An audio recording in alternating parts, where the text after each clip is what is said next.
Hello and welcome to week 5 in research methods, and we are just cruising right along here. It's really great.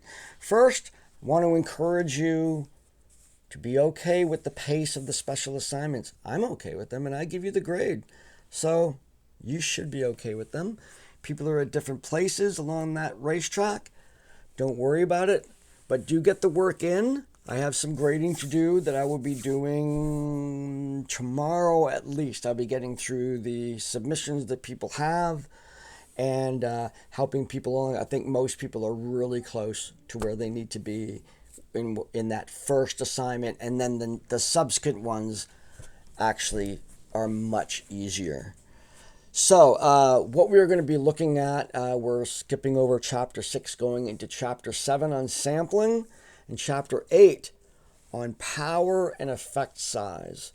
So, sampling, the chapter on sampling, which is going to be part of a special assignment, is how are you going to gather participants in your study? And there are different methods to do that, each of which have pros and cons associated with how easy and expensive it might be versus how valid and representative your data is going to be. And so sampling is a very important set of decisions to make.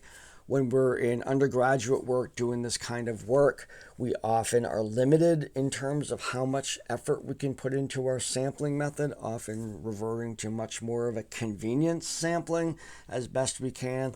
But not all studies lend themselves to that. A lot of studies, you absolutely need to do the work to make sure that your sample is representative of the population of people you're trying to describe. So, you have a quiz where I'm asking you to compare and contrast probability sampling. There's a number of them, probability sampling and convenience sampling. Compare and contrast those. You will most likely be doing convenience sampling. Talk to me about the advantages of probability sampling. In the course book, you're going to see a discussion that I'm not having you do this time. That's to participate in a study and get the sense of being a subject in a study. If you've got the inclination, go do it. You want to post something about it, go into the course lounge and do that. It's a good thing to do. I just didn't want, I had to take out a few things in the class. I took that out. You're going to be pretty busy doing your own study, obviously. But if you have a moment to go in there and test out what it's like to be in a study. These are real studies that are going on, people taking real data, trying to answer real questions. So go ahead and participate. The instructions for that are in the course book. We then move to chapter 8 and we introduce two concepts, power and effect size. And these, they kind of, you might have heard me say in the statistics class that took a while for me to get my head wrapped around degrees of freedom in statistics. What did that mean conceptually? And then this is another one, power. Effect size I get, but power was sort of like, what is kind of getting my head wrapped around about that? Now, when we think of something that's powerful, it means it has a lot of energy, it's reliable, it's good at what it does. And so the power, the measure of power is the degree to which your study will not make an error. And so it's a very useful tool. It is a tool that is often used before and after a study is made. I might use it before. I might use that the G-Power actual tool to determine, based on my predicted results, kind of have to predict what it might look like based on historical evidence, what kind of sample size do I need to avoid certain kinds of mistakes. And then we might do it after to see, did the actual sample that I collected and the results that I got, did they prove themselves to be resistant to error? So we use that particular tool for that.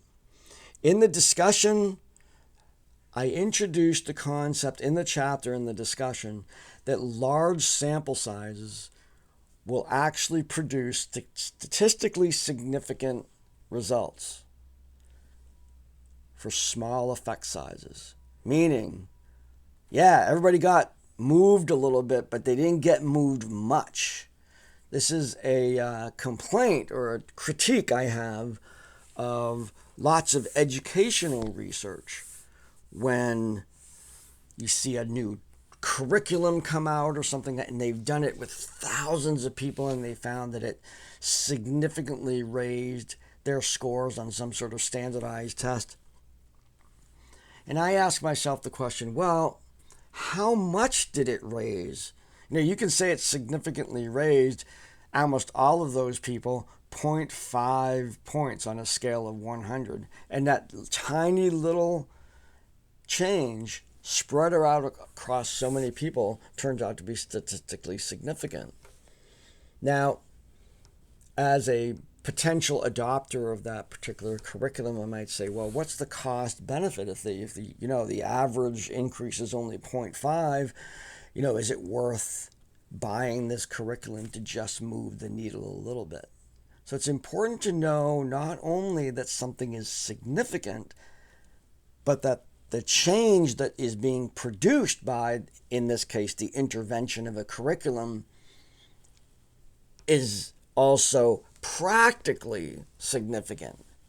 There's statistical significance, and then there's, was there enough change for this to be meaningful?